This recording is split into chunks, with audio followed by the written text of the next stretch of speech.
excavator from a job. I had a job going over the last week or so, and got that finished up, and I'm going to take the machine back home and get it cleaned up a little bit and get it ready for the next one. But I did a video in the past about hauling this excavator, and I figured it was time for another update, especially now with the 6.0, since I got it bulletproofed, or got the head gasket done and everything. I would make another video of how well it holds.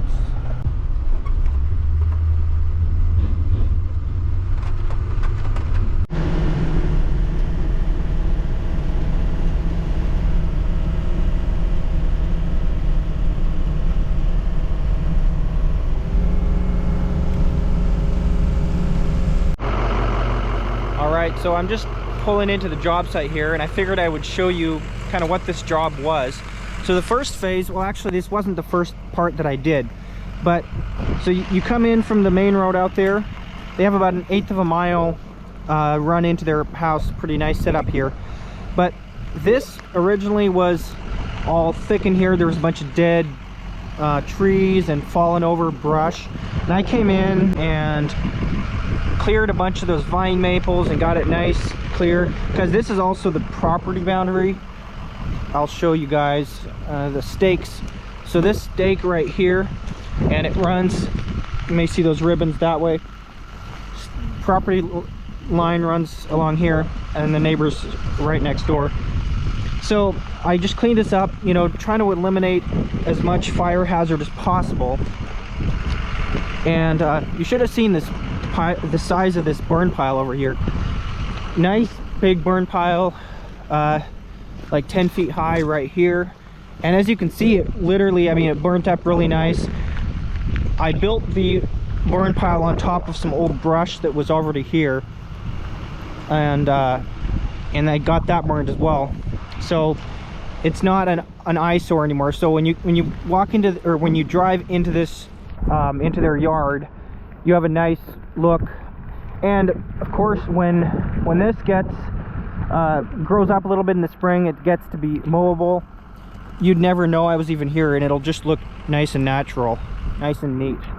So I'm going to go ahead and drive into the other part of this property and get my machine. And I really like the approach that this client has. They say, you know, the guy says, make it look kept but not manicured. And there is a big difference. Many people think that you can't touch the land because you're gonna, you know, mess up the nature and, you know, whatever. But in my opinion, it needs to be managed. If you let a land go without management, it's a great fire hazard. Either you will manage the land and the fire will burn through and burn through quickly, or it'll have a lot of fuel, and the fire will burn through, burning much hotter than if you had cleared the land. So that's why I advocate for this. Is not just because I have a business doing land clearing. I really literally want to see more people clear their land. It doesn't matter if I do the work. I just want to see people do the work to prevent fires. Are not preventable, but what is manageable is making sure when the fire burns through that your property is going to stand up to that fire.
truck as it is that when I put it in tow haul mode, it works great on the uphills. It chooses the gear, but on the downhills, as many of you 6.0 owners know, it likes to wind out just like that, and it shifts down when you're going down the hill to hold you back, kind of. And I don't really like running the engine that high. I have a feeling it's not great for it. So what I sometimes do is drop it down a gear manually, but it's nowhere near as good as the Cummins, which have, well, for one thing, a manual would be nice. But the other thing is an exhaust brake. And I know you can get exhaust brakes on these trucks, but I haven't had the money to do that, and I don't think they're as effective as what you can get on the Dodges. So I'm kind of stuck with this. I just have to kind of brake hard, which I don't like.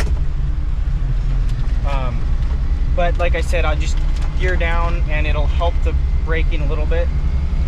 So it's just kind of what I have to deal with this truck.